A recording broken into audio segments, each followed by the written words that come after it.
Good evening. This is the West Shore Photography Club for our regular bi-weekly meeting.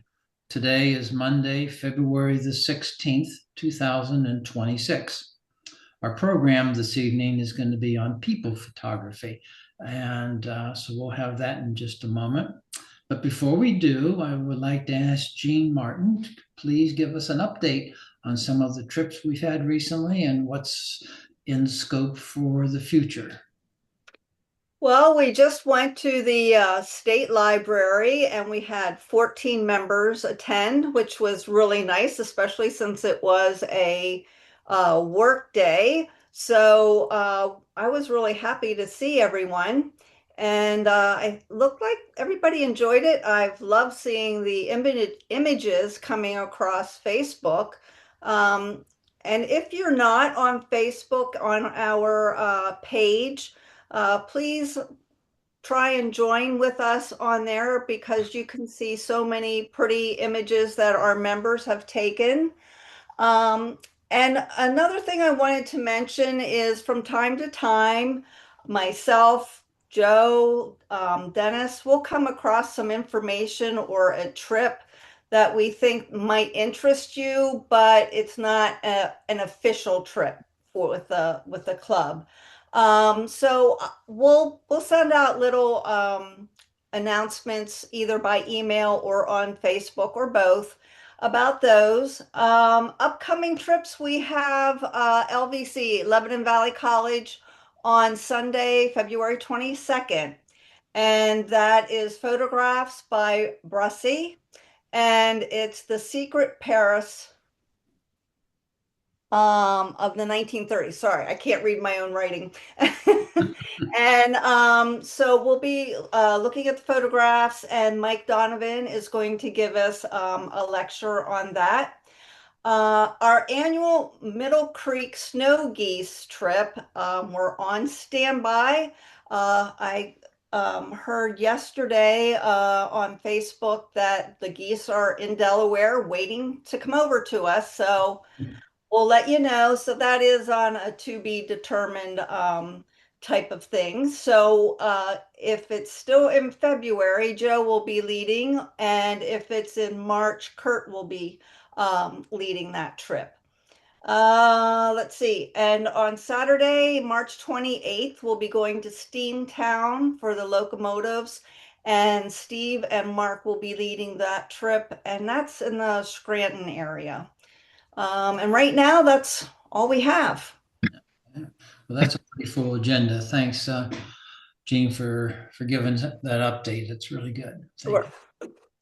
Okay, so we're going to start, and let me switch over to a different screen here. We're going to share screen two here, and I'm going to from the beginning there. Can you see the people photography and AKA street photography, and everything else is black? Yes. Okay, good. Thank you. So that's working. Okay. What's it about? This session. It's a compilation of things that I have learned over the years by visiting. I think it's 54 countries right now, and I just personally absolutely love photographing people, particularly in different cultures. So what this is about is exploring those cultures and how to photograph people in their native environment while keeping you and the subjects comfortable. And there's some techniques you can do, which I'm going to talk about them extensively. So, what cultures are we going to be looking at? And I'm not going to read this list to you, but these are some of the countries that I have attended, and some of them, like in Europe, I find them very difficult. It's true with most Western cultures, is more difficult. And Russia was easy, but they never smile. China, they're unhappy. Tibet, they're very happy people. And so these are just some of my comments, and these are purely opinions of that. But that's not really the subject of our session tonight. the countries we are going to look at, and we're going to take a little microcosm of each one of these: Cuba, Chile, Myanmar, Sri Lanka, Vietnam, Tibet, India, and New York. And it's just interesting that I did the people finder function in Lightroom, and I noticed that I had 20,915 people pictures that I could choose from. And it took, I have a very large collection of images, and it took about 3 days with a really high performing system, 3 days to get and extract those 20,915 images. We are not going to see those tonight. So the main question a lot of people have is the privacy and the permissions. How do you do that? And the way I do it is that I will take my camera and I'll have it in my hand, and I will be looking at a subject, and I'll go like this, and I'll point like that. Can you see my finger? Can you see my finger? Yes. No. Okay. I'll point like that, and if they smile or they don't hit me with something, then I take the picture. and, and I take the picture. But generally, I get permission almost all the time, and that's because I'm very careful about asking people to do that. I never do it verbally, because usually I can't speak the language, so it's never verbally. It's just a nod of my head or taking the camera like that. And if they say no, I just move on, and there's no discussion. All my images are not for commercial use. I don't sell any of my images. They're on my website, so I don't have that issue. So somebody wants to take my image and steal it, well, then they did that, and I did not a party to it, so I don't worry about that. And I don't pay people for photography, except one or two cases, and I'm going to talk about those on our session here. Now, keep in mind, there's probably 1 million comments on and discussions on this topic, and they have just about as many solutions. For me, I just use common sense, and that's it. I do not have any documents that's release papers or anything like that. I just don't do it. I just take the pictures, and I feel comfortable with that. And when we had Farrell Associates, that was affirmed by our insurance company and our attorney that I'm not going to go to jail. So, and as we go through here, I'll talk about some examples of how I do that. So the big thing is you could ask any questions that you want, and interrupt me at any time, because I have lots of stories about some of these images. One of the countries we're going to be visiting first is Vietnam and Cambodia, and there's not a lot of images here, but there is some, so we're going to talk about that, and then we'll be going to some other countries, and I'll put up maps for that. I just wanted to put this map up so you get an idea of where some of these places are, like Sri Lanka being on an island, and Myanmar with all the political struggles they're having now are here. India's fine. Vietnam and Cambodia are fine. So starting off in Vietnam, I wanted to photograph this train going through town, and I really wanted to do this. So I went online and looked for a guide in Vietnam that could take me here. I found out that train no longer does that. They probably killed all the people on the side of it. That's why, I don't know. But they no longer run the train.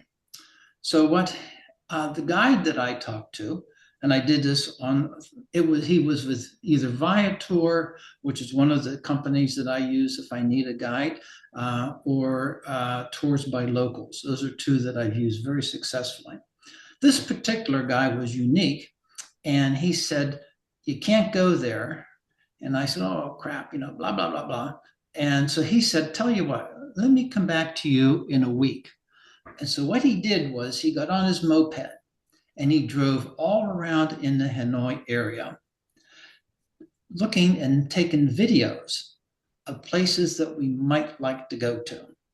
So we had a session, Zoom, just like this, and he showed me what he did. And I was absolutely blown away that this guy had access to some of these places, but also was very anxious to do it. So this is what we did. I didn't get this shot, of course, but we did go to Long Bien, which is a wholesale market for foods and groceries and stuff like that. And it was at 3 o'clock in the morning when we got there, which is just fine with me. And guys were cooking stuff in the market that they would sell then retail to end users retail, and then they would put it into their shops.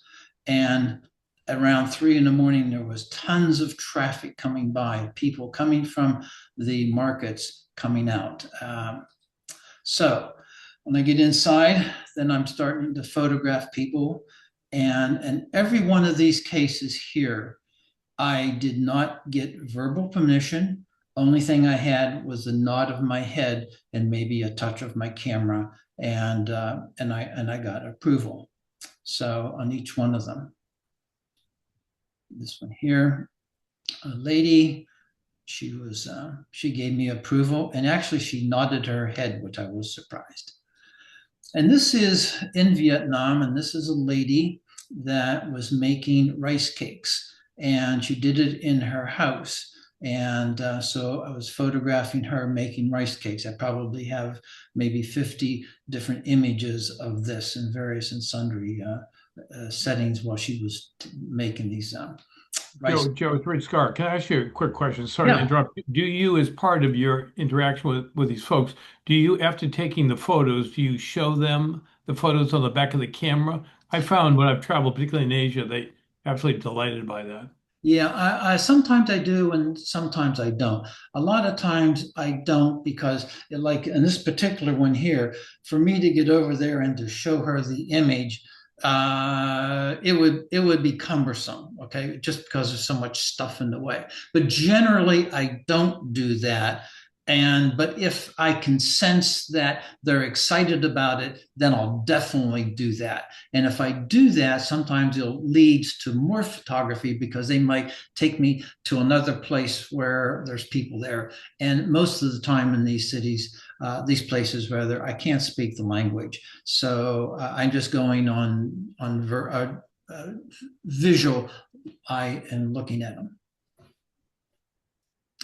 Next one here, these are soybean, and this is in the village. It's called Ban Village. And so she's stirring this stuff, and they have to keep it by so many degrees, and you got to stir it every couple of hours, whatever. So I took a shot, and you can think of it if I took the photograph at eye level to her, I didn't have this color in here.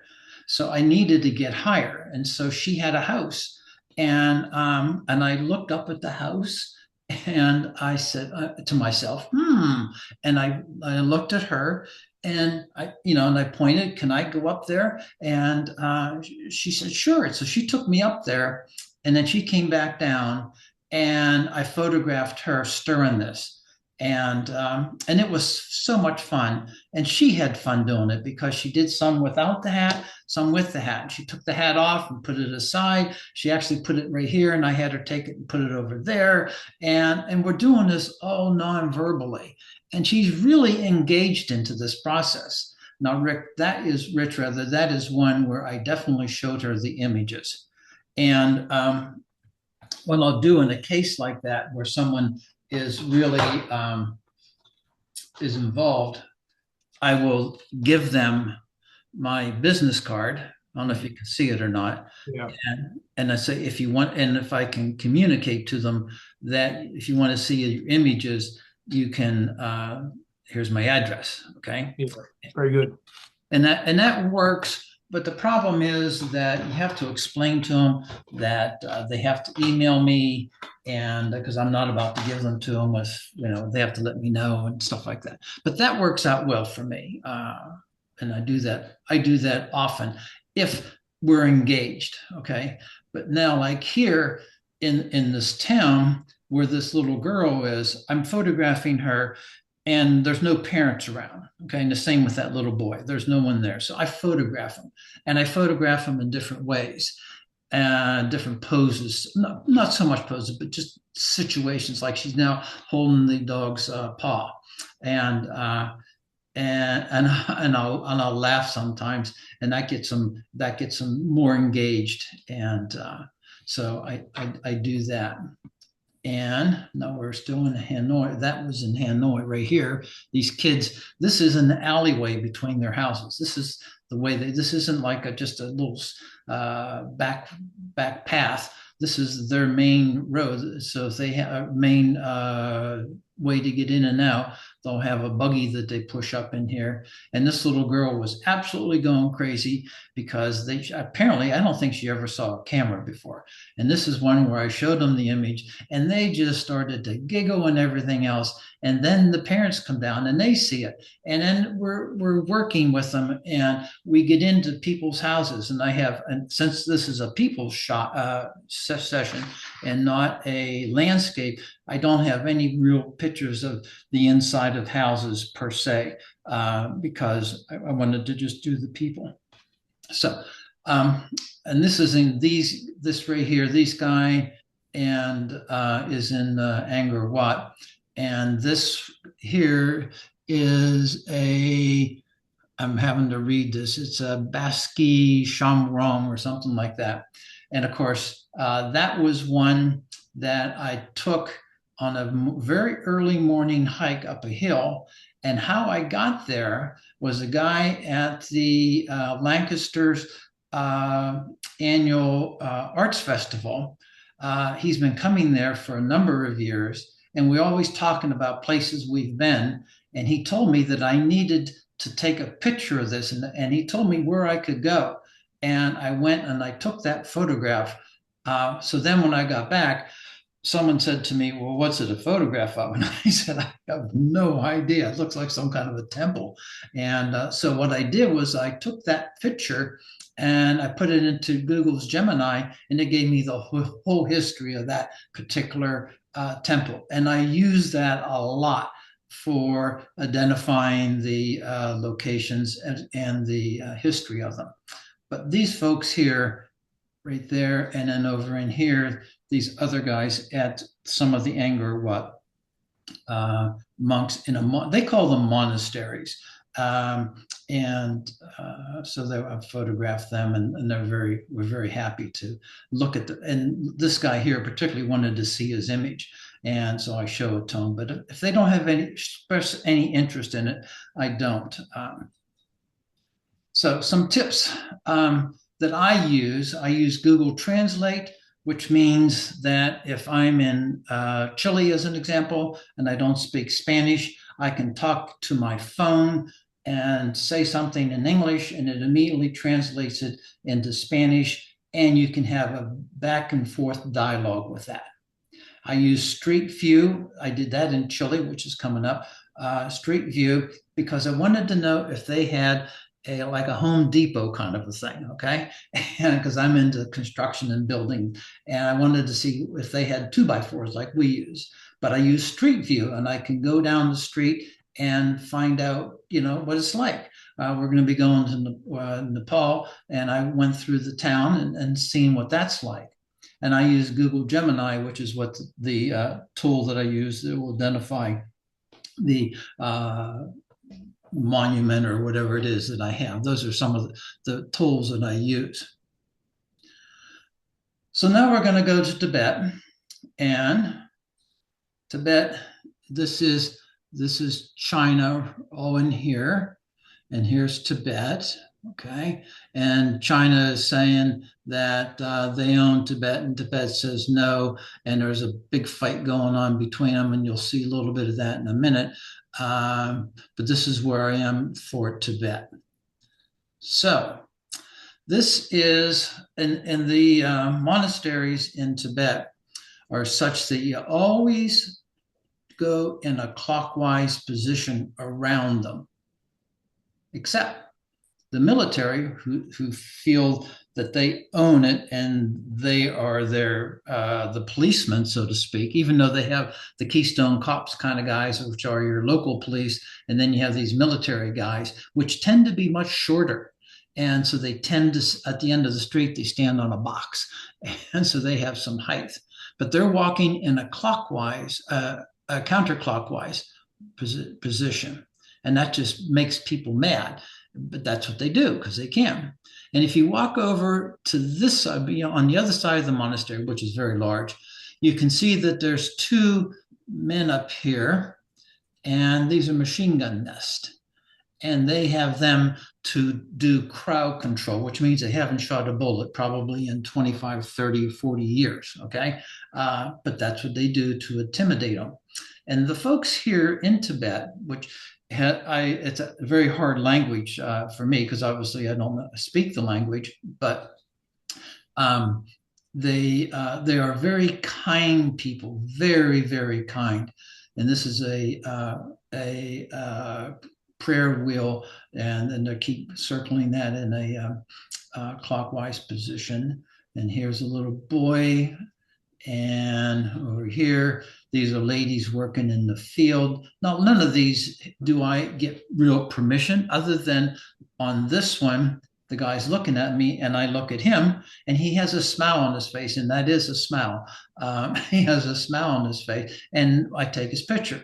And they generally, in these remote areas, don't even ask to look at the photos. They just don't. Because maybe they don't know what the camera is. I don't know, but they generally don't. But this right here, this is out in the fields working. This is our government minder. And all of our papers, passports, visas, medical cards, all of that is in his bag here. And he carries that with him. I'm not allowed to have access to that. And guy was 29 years old and really, really wants to move to Beijing with his family. And he will have to wait 18 years before he can get permission to go to Beijing. And but he's a guide, and that's who we used in Tibet. So in Tibet, we have shots like this. Again, waiting for them to look up, and they will look up, and they'll sometimes smile. Most of the time, they will smile. And I take a picture like that, and like this, and over here, one of the guys in the monastery, and this guy here, he was absolutely crazy.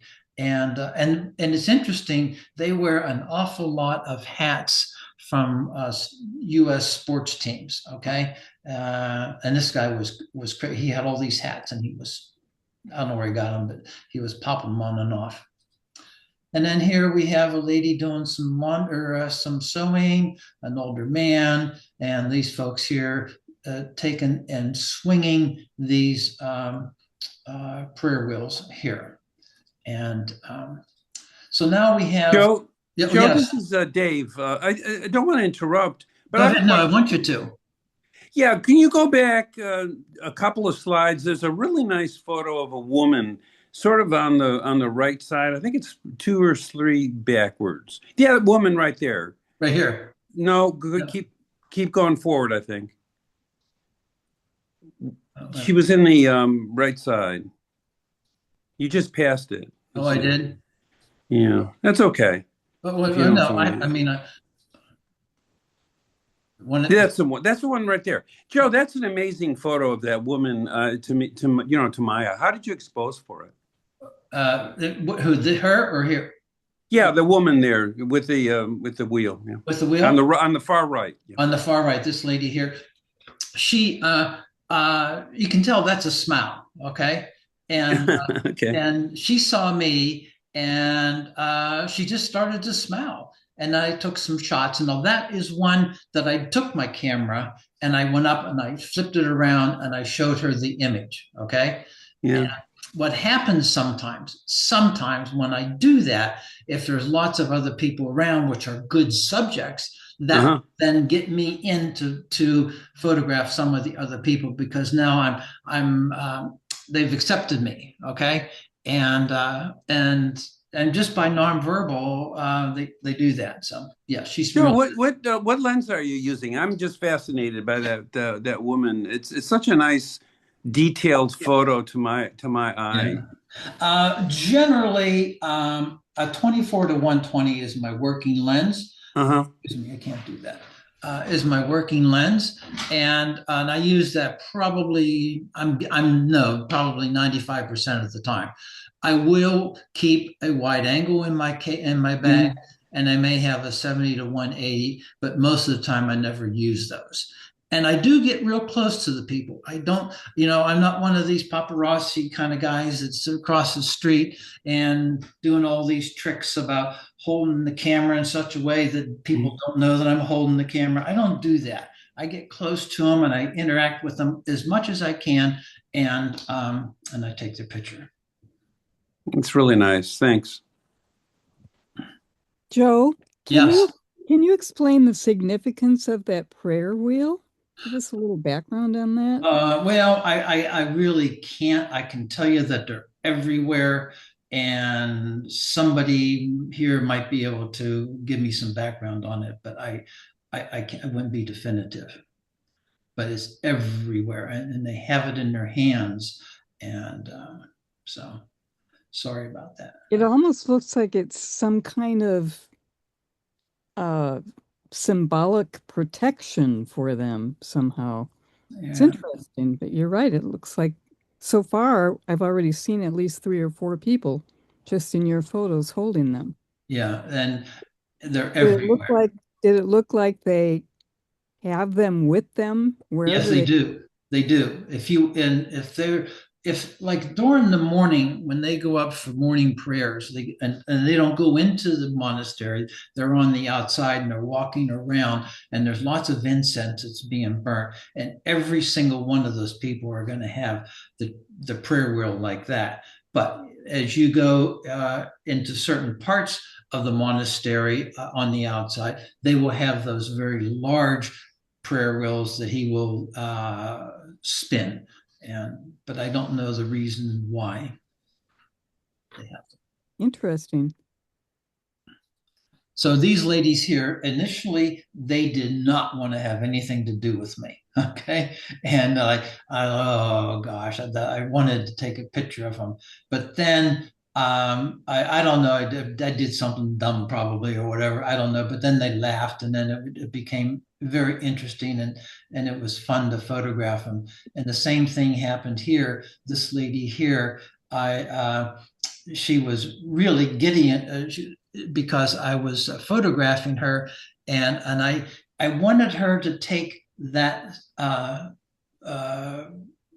what is the of the hat, to bend it up so I could get a light on her eyes, but I couldn't convince her how to do that non-verbally. And I'm pretty close to her. I would say I'm probably maybe 6 feet, 8 feet away. That would be about the distance I photograph.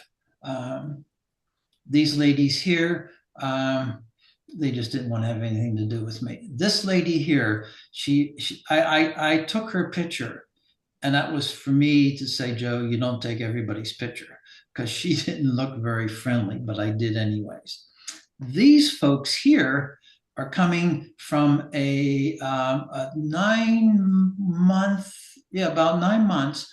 They were taking a caravan, if you will, to Tibet. And what they do is they prostrate themselves. So there's a paved road, it's a dirt road too.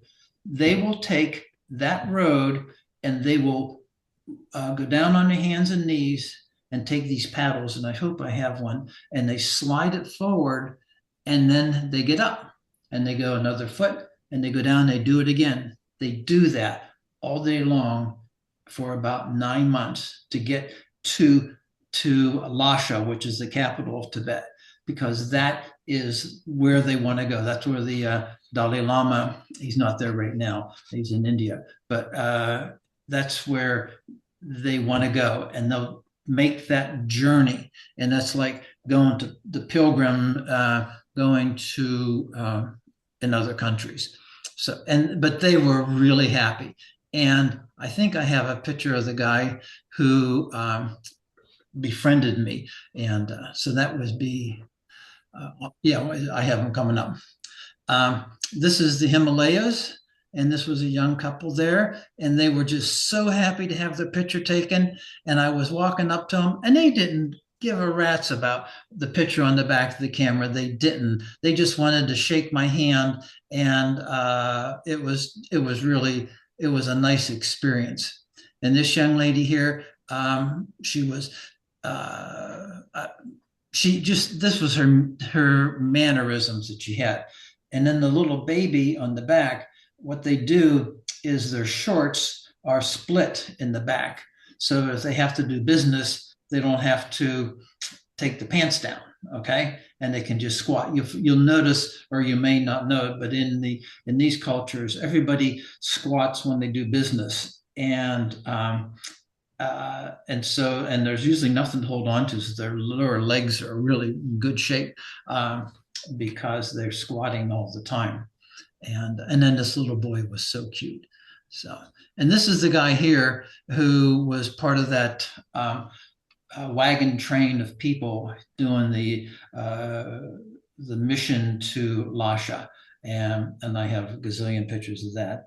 But he wanted me in the picture. And so that's what I did. And I had someone take the picture for me. So, and now here's the lens that I use, 24-1 type 20. No way would I use a tripod. Okay. So that's a little tip. And then again, people, kids, more people. See this pads where you have, this is the guy that would be kneeling down and then taking his hands, going forward and laying flat on the ground, and then get back up and do it again and do it again for months and months. Now, the next one here, you see she has some money. Now, I don't pay people to photograph, with one exception, and I'll show you later on, and you'll see why, because she has money. And but I put this in here so I would have something to remind me to say that I don't pay people. And now we're getting closer to, we went up to about 17,000 feet into the Himalayas. And so as you go up higher, they're all very independent in terms of their survival. They don't depend on anything other than what they can grow, or what the rivers and will support them. But they really could care less that I'm there. Absolutely 100%. It's interesting that almost all the hard work is done by women, and even like on a road project, all the men will be standing around smoking and doing whatever, and the women are doing the work, and that just struck me as strange. And then this lady here has the baby. Now it's getting colder, and that's why we're getting higher, and so it's getting colder, and so she has that on, and they were really happy. I think sometimes they're out, in these cases where I'm really in a rural area, it's out curiosity of more than anything else.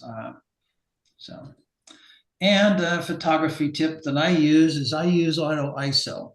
And I do because when you're doing street photography, you've got to be pretty quick in your reaction time.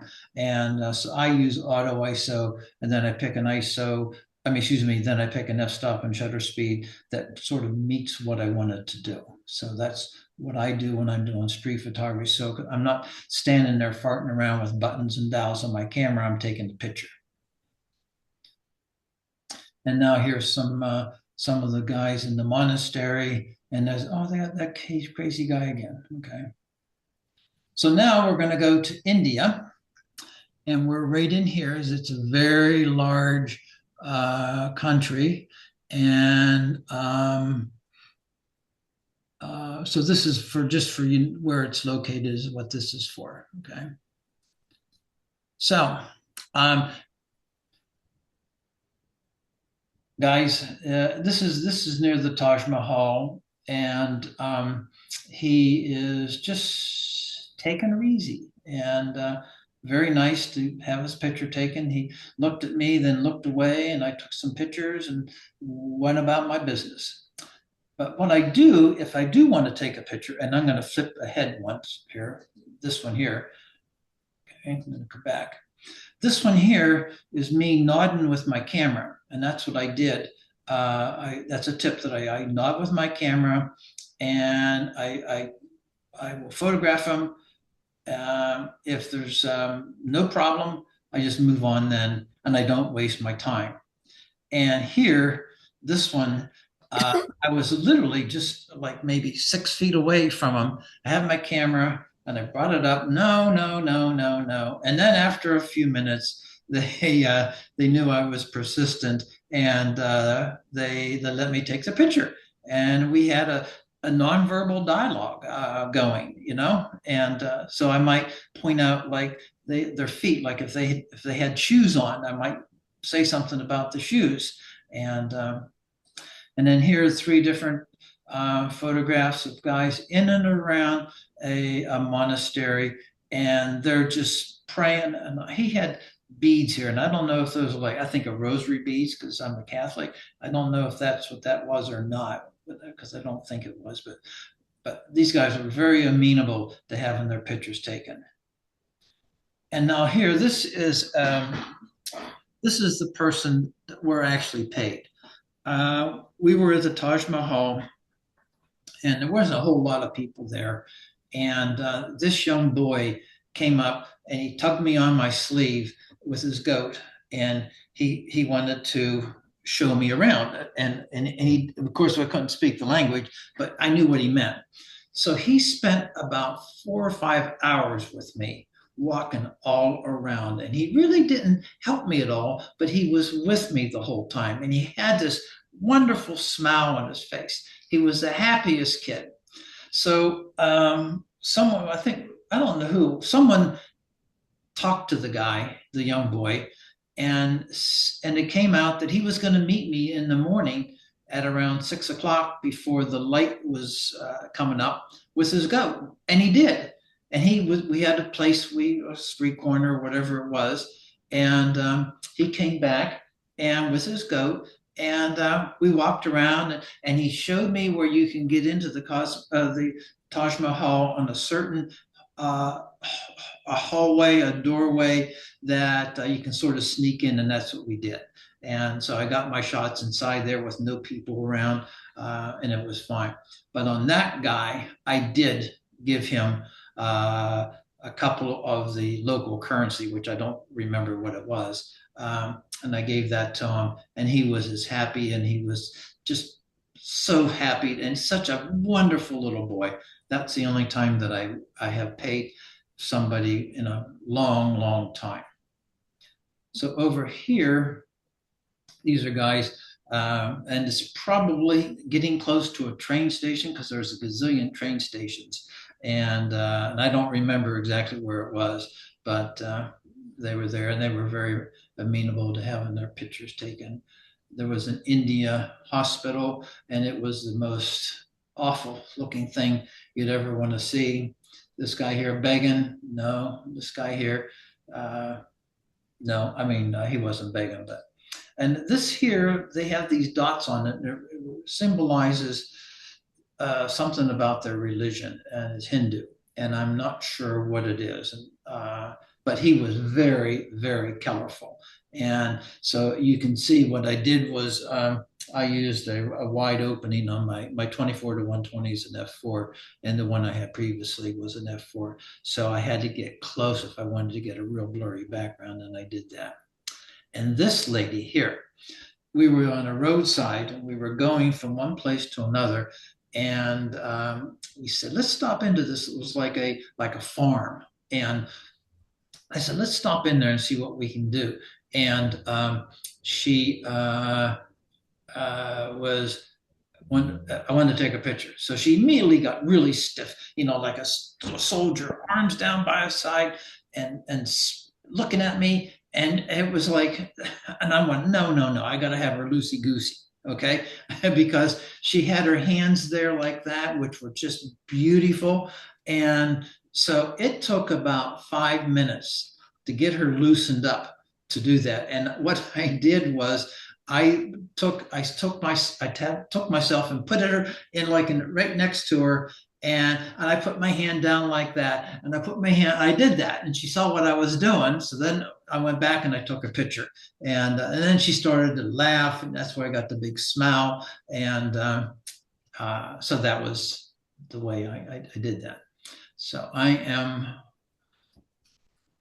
This is a gypsy, and they're one of the lowest classes in India, and I had a very upsetting situation happen.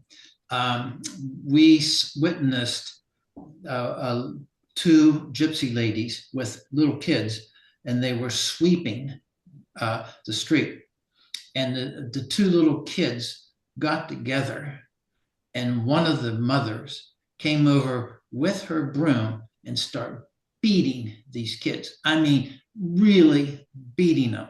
And I wanted to jump over there and stop her from doing that. And they said, no, don't do that. This is the culture, and this is what they do. They'll even will take a finger and chop it off, and so that they will have for tourists will be more inclined to give them money because the kid is disadvantaged. So, and this guy here, he was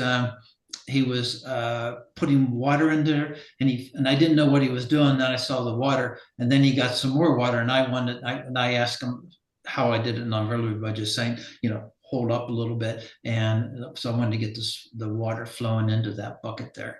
And this young lady just took a picture, and I'm assuming these were sisters. I don't know, but they were just so delightful.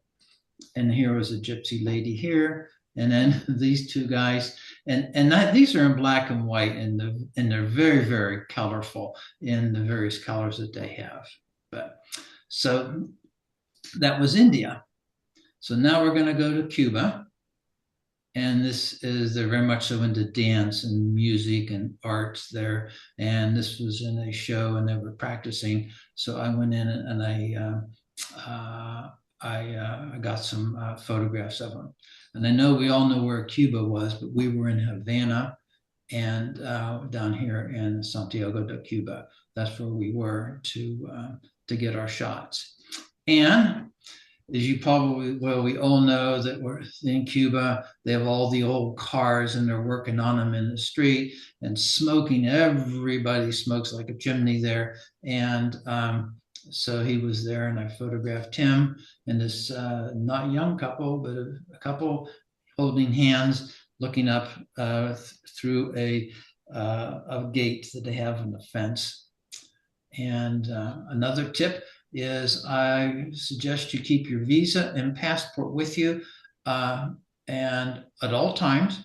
Put it in your suitcase if you feel comfortable with that, but have that with you at all times. I carry that with me, and also my the international health card that I have too, with all my vaccines. I carry all of that, and with a copy of it in my pocket. Okay. And I do the same thing with my credit cards. So that is a tip that I use. So now this is an interesting one. This is in a Catholic church. I'm going to go ahead a little bit here. This guy right here, he's my photo buddy, and he's Jewish. And there was like a gazillion people in this church, and they were doing baptisms. And so there was a we saw where the font was, which is what this is called, and we got sort of to the door, but we didn't want to impose upon a religious thing. And the priest here, he kept waving us in and waving us in, and then some of the people had to leave because there wasn't enough room in there. And now I'm on a 14-30 lens, okay, because we're so close. And we felt really uncomfortable with that, but they wanted us to do that. So what happened was there was like a little factory. They, come in and out, baptizing these kids. So then we got out, and they wanted to have their family. They wanted to have a picture of them and with the christening and their baby, and they were so proud to have it. But I couldn't send them the image because even if I did give them my business card, they didn't have internet access or email down there to be able to do it at that point in time. And so then what they did after that, then all the family members would get together, and which is what we did. And we took photographs of all the family members. And then after that, we went to one of their houses. And I think it may have been hers, but I'm not sure. And they had like a little picnic, and we participated in that. And at that point in time, the camera sort of became, I didn't use my camera in there because now it was a fun kind of a thing. And and then these two little kids there. So now I'm going to move on to Myanmar. Okay, and Myanmar is right here. Okay, and you can see where Thailand is, Bangladesh, and Myanmar. And one of my favorite countries is Myanmar and Sri Lanka. Those are two of my favorites for photography and for the people. So that's where we are now. And this is a street scene early in the morning. She's out there and making bread and coffee or whatever she has, and she's selling it on the street corners. And little girl on the left, guy on the right. In Myanmar and Sri Lanka, they both have a background in trains are very, very popular and a necessary part of life in their countries. And so you see a lot of people like this at the train station. And then sometimes you have to get into it. These, a lot of folks, and particularly the kids and the young women, will put this cream on their face. And they told me that was because for like a sunscreen type thing. Well, I thought that was crazy because they didn't do it anywhere else. They just put it on their cheeks. So we got one, okay? So we got in, and I'll tell you, that made a difference. When people saw that we had that on, they were a little bit more receptive, okay? And so we got into it. And now we're in a train. I'm photographing these people inside the train. And so the tip, if you're going to a third world place, and even if it's not, like if you get on to Chile, you make sure your bills are newer than 2017 on the date. And you can Google that, and you will find that that is a major issue because they will not take older bills if they're dirty, dirty, torn, or defaced in any way. And I run into that numerous times, and particularly the last time I was in Chile, that happened to me. And so that is very important. If you may take any notes, well, actually, you'll get a PDF of this, and that'll be in there, but that's important to do. And the reason is because if the retailer, like the grocery store, were to take that bill, and then he took that bill that was folded up or whatever, he took it to the bank wouldn't give him the money for it, and he would be out, he would lose that. So here's a train station right in here, waiting for a train, a little girl just so happy. And other forms of transportation like this, little kids out in the field, another women cleaning the guts for some of their food stocks. One of the things you might want to do that we do is separate ourselves out so there's not two of us in an area. Like, but when we were in Cuba, we went into that church, there were two of us, but generally we try and separate ourselves out, take two different streets or avenues or whatever you want to call them. And that's because they don't know where to look. If you have two people, they'll go between one or the other, and invariably they'll be looking at different ones. One will be looking left, and one will be looking right. So we try and avoid doing that. And right here, guy taking a rest. This is a monastery, and this is the head monk. And I couldn't get away from him. He took a half an hour, and I tried to get away from him. He kept changing his pose. He wanted to see what it looked like, and I kept photographing him. And this is the Ubain Bridge, and that was a monk on the top and walking through. And took a long time to get that shot because I wanted to get one like that without people, and we did that. They're fishing underneath the bridge. This is in a monastery, and these are like also orphanages. You can think of it as that way, okay? Very young, and here they're cooking, and they're getting prayer time. They're into school. Here, I'm going to flip forward for a minute. Okay, this is one shot from above, and this one's down below. I got on the floor, and I'm taking my camera, and I'm having it directly facing up to them. They come around, and I move them a little bit so I have like a little bit of room, and taking the pictures of the kids, and that really enamored them to us. Then they looked to us as time went on because they wanted us to take a picture and show them, and that was really nice. So after I did the shooting up, I then had to take one shooting down. So I got on a chair and we did that. And then we had a little boy with his cups that he had, and he is taking his drinking his water. This kid, the little puppies were after him. And this is the saddest thing of anywhere I've been. This young lady was just brought to the monastery about 2 or 3 days before that, and she was so sad. It was one that I really hesitated even taking her picture because I just felt so sad for that particular lady. So now we're going to a market, and this is a street market. It's like on a Saturday, and they're selling retail. So people will come in and buy their goods. You remember that train I said that was stopped running? Well, if you can see here, see these railroad tracks here and here? Okay. So what happens is the train comes through, and everybody takes their stuff and moves it back, except for this stuff, because they know the train won't hit that. Okay.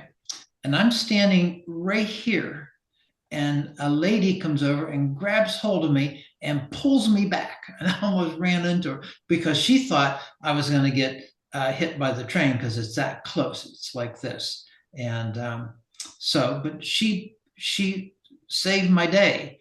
And then what we did was wanted to get some shots a little bit wider angle. So I went up and asked somebody if I could go up onto the second floor. And this is all nonverbal, and what I wanted to do, and they did let us do that and let me do that, and went up and took some pictures from up high. Okay. Again.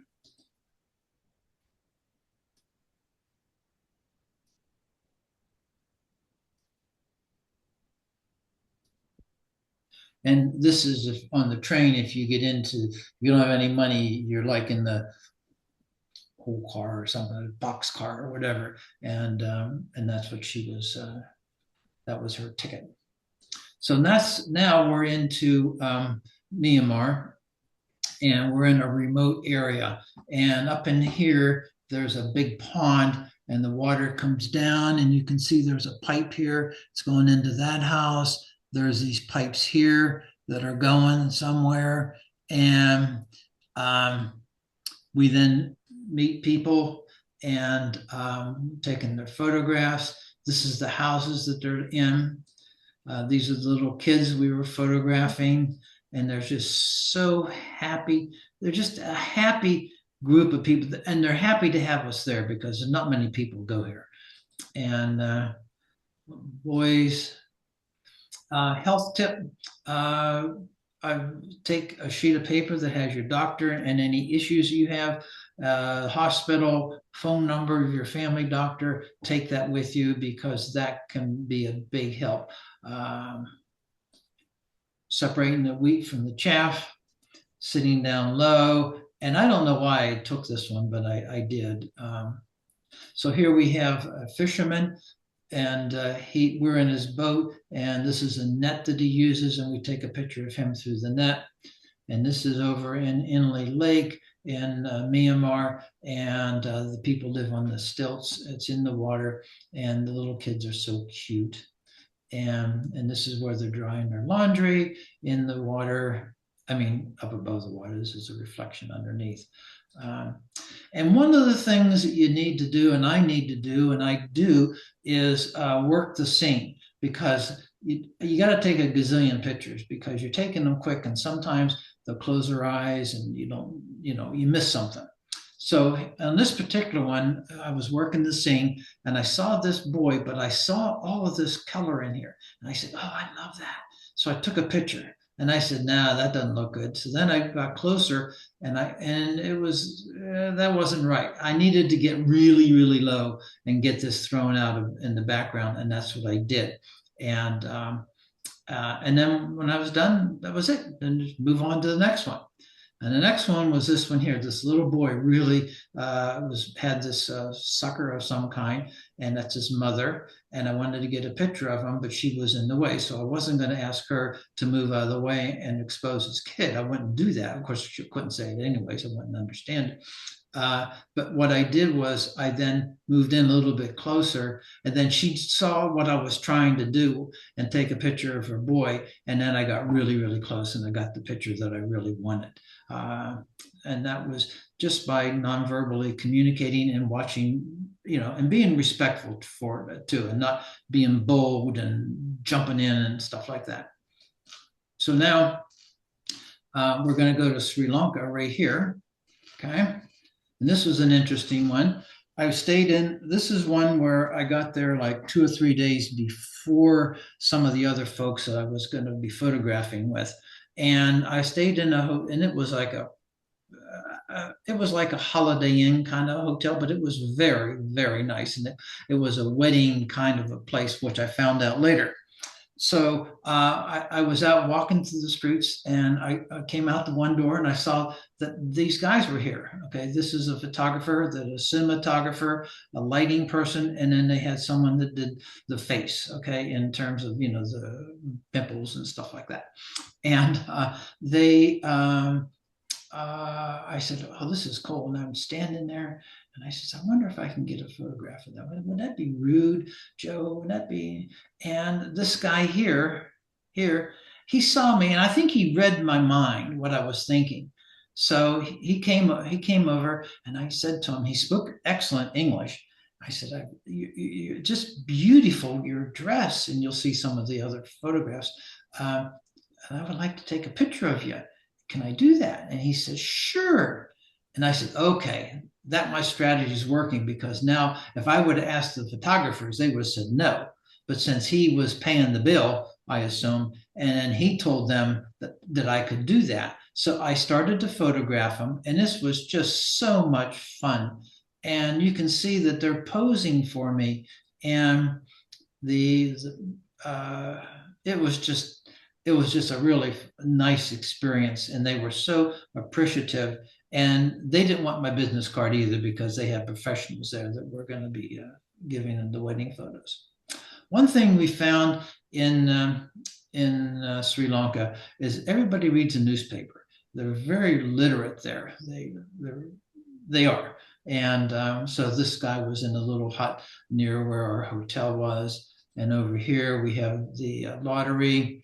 And then I was walking by, and I noticed one of this young couple, she popped her head out and then went back again. And I'm looking around, so she came back out again, and she had this smile on her face, and she was happy. So she went back, and she got her husband, and then I took their picture, and that's what we did. And then the guy working on the field, this boy here with a cell phone, and Sri Lanka Telecom guy working in the fields, in the carpentry shop, and that's his house. And now we're going to get down to where the real business of Sri Lanka is, and that's in the water. And this is let me see what my timing is here. 8 o'clock. I'm gonna skip on the country. Okay. This is a container, and this is where their offices were and stuff. And here, this is where they're catching the fish, bringing them up, laying them down, and then drying them out. And I was part of that, getting down really low to try and capture that whole thing. And that was very, very rewarding. And of course, they had no interest in me whatsoever because they had a job to do. And then that's their boat that they used. And then this is called a stilt fisherman to do his fishing. And that's what they do. And most of it is now for tourism, but still some of them do that. So now we're moving through a couple Sri Lanka. Oh, excuse me, right here. After this, we got a flat tire. So we had to take the vehicle to get his tire fixed. So there was a wholesale place where they like pump or whatever that is. It's a watermelon or something, I don't know. And he's throwing it. And this was a great place to photograph. And then these guys here and here, and none of these would ever ask me to send them an image or whatever. They just don't do that. And this guy here, he was the boss, and everybody's looking because he's setting the prices. Okay, this guy here is, and so that was fun to do that. And in Sri Lanka, they have the teas. And these are I believe these are the gypsy ladies from India, but I'm not sure. So they're taking the tea leaves and putting them in their baskets on their back, like right here and here. But here, this guy back here has a stick. We're going to talk about that in a minute. And he's an employee, and these are the day workers that they were doing that with. And this one here is part of that tea place, and people were walking up and down. And I have a shot from him here, because I didn't know where I wanted to put them. Okay, so I took them all on that particular one. And now that stick, you can see that again. Okay, and now you see that stick, and what that stick is for is to scare away the snakes, so that she can pick that stuff and put it in there and not get bit.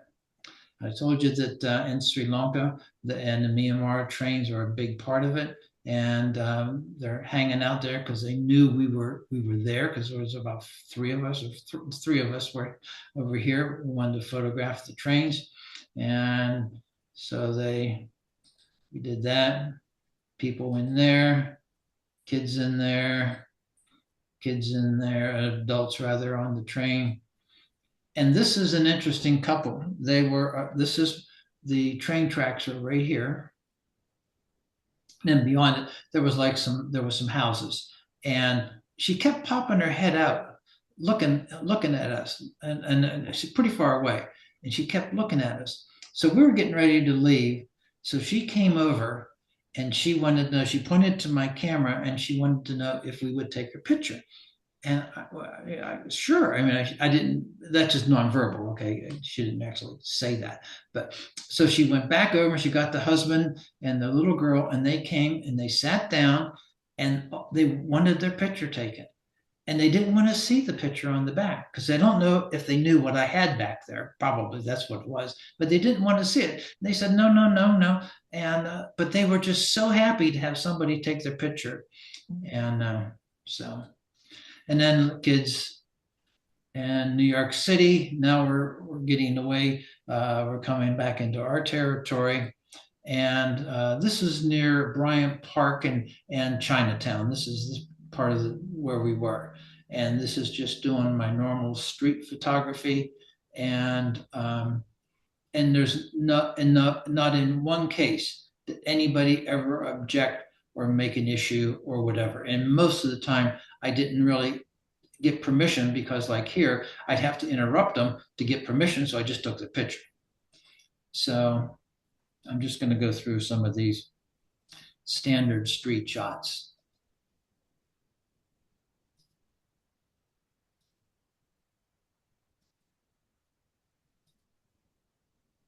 I like your black and white photography, Joe. Thank you, Dick. I appreciate you saying that. I love black and white. I love it. Thank you very much. This is, I think it's in Bryant Park, but I may be wrong because I don't know my area very well.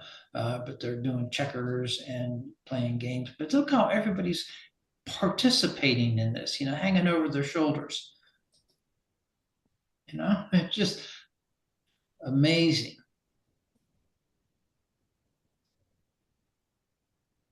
And this amazes me, the different cultures. There's a disadvantaged kid here, and they just get along they were having a lot of fun.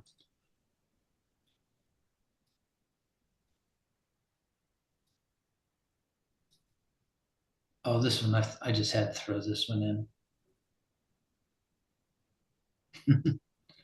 Call ahead or number one to picking up number two. So the barbers, this is a street guy. This is a coffee shop. It's a Starbucks, I think. Maybe it's a Starbucks, another guy there. And this young lady really wanted her picture taken, and she kept dancing with her boyfriend coming over towards me. And this guy here was selling tickets to Comedy Central. And needless to say, she wanted to be photographed. She was so much fun.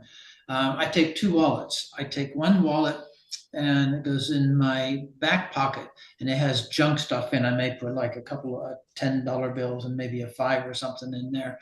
And I put in some expired business cards or some credit cards.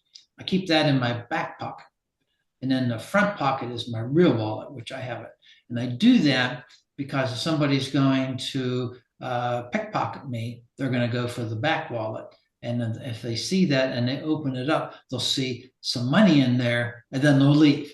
And if there's no money in there because I faked them out, then they get really upset. And something bad could happen. And this came from some suggestions from one of the guys over the years, and I've been doing it ever since. Has it ever worked? Well, I've never had anybody try and take my wallet. So here we were near. We didn't know that there was a drug clinic near us, and so these were really shady characters. And the next slide I'm going to show you might be disturbing. And this man, and there were numerous like him, had blood all over him because he's shooting up something or whatever he's doing there. It was just horrible, horrible. And once we learned what was going on, we got the hell out of there. And let me see. Oh, and I had to put in 2 pictures of New York landscape, even though it's not a landscape session, but I put that in. And let me see what time I have. 8:09. I got about another 5 minutes, and I'm going to talk about Chile just very briefly. We were going to Patagonia, and we were going to meet up with some people here in Chile. And this is where Chile is in South America, Argentina, and we're coming, and this is where all the glaciers are. We were up in this area here. So we my friend Edmund knows Spanish. He's been practicing. So on the street, the lady come up and wanted to know if she could interview him because she had a class project. And so Edmund is thinking of his Spanish to be able to have the conversation. So then after we had that, then it was all happy smiles. She was so cute. She was so nice to have that because she got guys from the United States, and took it to her school. And now here across the street was this guy, and he came across to where we were and drug us over the street. And because Mr. Cast, Jose Cast, was running for presidency, and they were down to two people. He's a Republican, the other one was a Democrat, and he was running in office. And so that was a big thing to have us there, so to speak, and they were happy for that. And then we got a picture of us together, and then we walked through town, and this is the barber shop here on the left. This is a customer, and these guys wanted the pictures taken, and he got right into it. Said, "Oh yeah, let's do that." It reminded me a lot of our Mechanicsburg kind of a situation that we had with photographing people in various stores. And these are them. And this is one of the very few that ever sent me. I gave him a card and sent me a request for images, and I sent them back to him. And they thanked me. It was really, really nice and heartening to see that. So then this is in Chile. I took a picture of the police, which I do often. And this was a young kid at the bank. And I figured, okay, now I'm pushing my luck here. It's been pretty good. I'm going to go in and see if I can take a picture of what it's going to be like in the bank. I opened the door, and it's a very modern bank. Okay, it's not like what I was expecting. And this kid was the greeter right here. And he has this big smile on his face, and he knew who we were. I said, "How do you know who we are?" And he says, "Because you're staying at this particular place, and his girlfriend is the cook there, and they know we're in town." I said, "Oh my gosh," So that was that kind of an interaction. And here, this guy here was a street vendor, and he made bracelets. And this is the bracelet that he made, and I keep wearing it today because I remember that so vividly. He was such a nice man. And then this lady here, we have just a few little slides left, and that is it. So there, those are my tips and tricks on photographing with people. Great, Fantastic, great. Joe. Yeah, really, really something. Yeah. Well, thank you. It was. So, Rich Scott, can I ask you a question? Have you ever run into police or other kind of people interfering? You said police. Did I ever run into something like that? Yeah, where they were watching you and then they were stopping you. No, but in Tibet, I did something really stupid. I tried to get away from my minder because when he was with me and I wanted to take pictures of some people, that was a red flag, So if I could get rid of him, I could have a lot more freedom. And I did. But the two guys came out from somewhere and wanted to see my papers, but we couldn't speak the language. And I, after about 5-10 minutes, I walked away. And then those two guys came back, and they had their police uniform on, and they had a cell phone. And they said, and the guy or Sergeant Friday or whatever he was, he had the phone, and he talked to me. He says, "All they want to know is have your papers." I don't know if you remember me saying that I'm not allowed to have the papers, but our minder had to have the papers, and our minder, I misplaced him. Okay. Misplaced him. And I was like, "Oh my God." And I had my camera bag. And luckily I had my little camera, it was like a shoulder one. And I was able to pretend like I'm looking for my papers. And I had a bunch of crap in there. So I'm looking to where I thought the minder was. And then he came around the corner about a block and a half away from me, and saw what was going on. And he walked as fast as he could without running. Okay. And came up to me. And I then turned away from the cops, and I said, "I got to have, they're in here somewhere, And I'm searching and moving all this few papers that I have in there. And he slips my papers in the bag. And I said, "Oh, I found them." And I showed him the papers, and everybody was happy. So that was the closest thing I ever had something bad happen. You know, it happened to me one time, Joe, just quickly. We were in Mumbai going to travel to Pune in India, and an unbelievable photographic opportunity.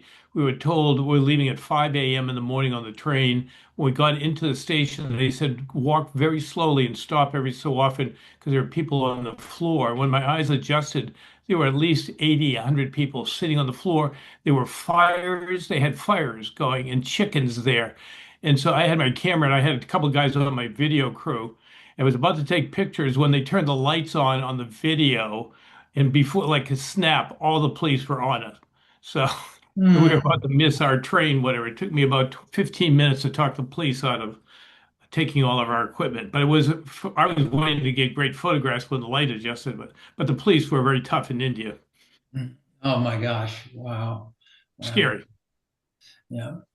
I'll tell you one thing that I've used really a lot is Google Translate.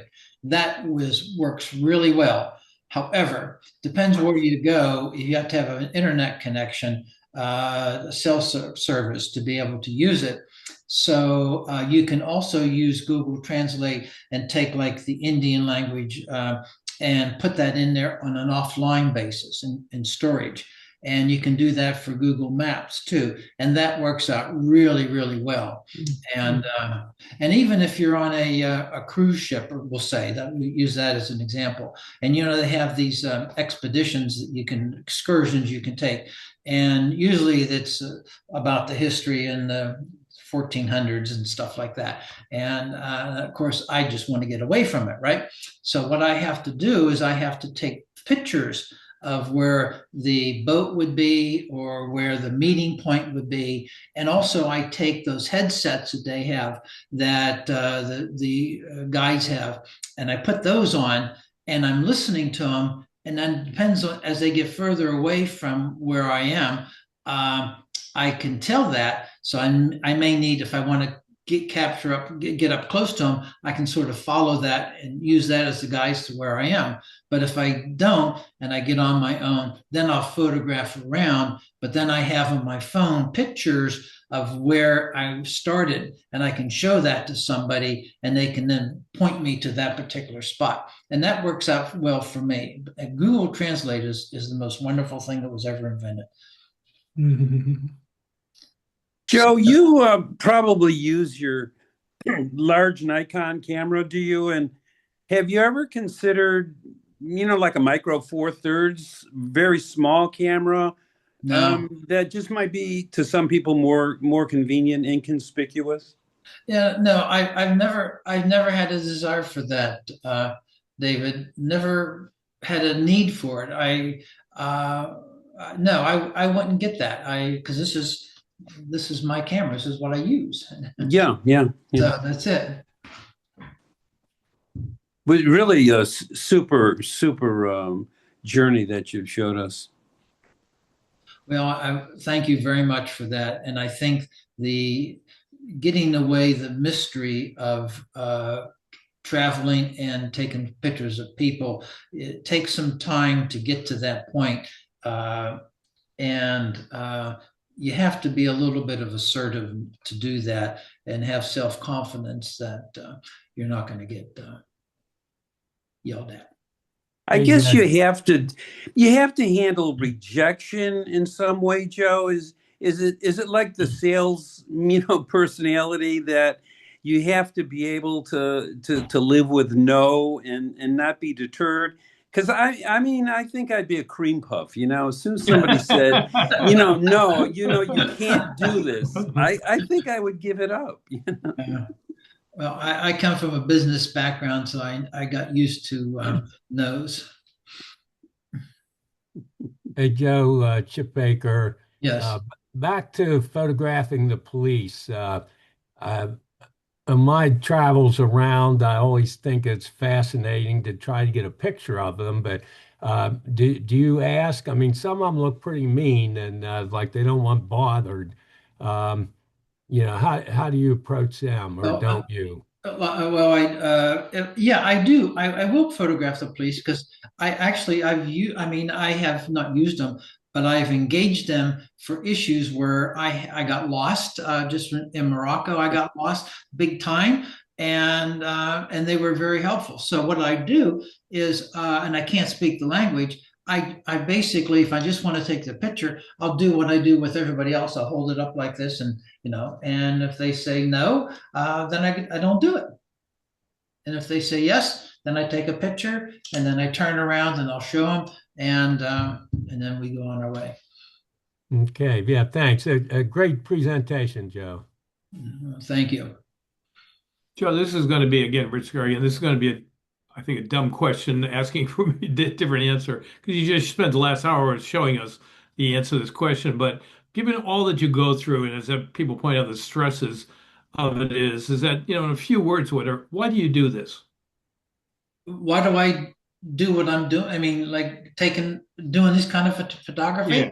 Oh, because I love doing it. Because I have, how else can you engage in the culture unless you're with the people? And Amen. you just can't, if you don't have anything, you walk up to them and there's nothing there.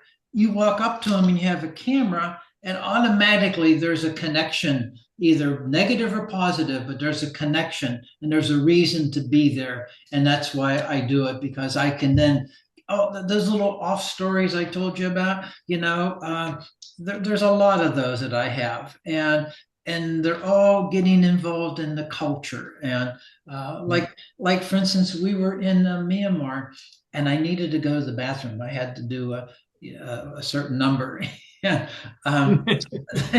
They took me to this god awful thing. I thought, if I fell in, I mean, I'm going to be in deep trouble.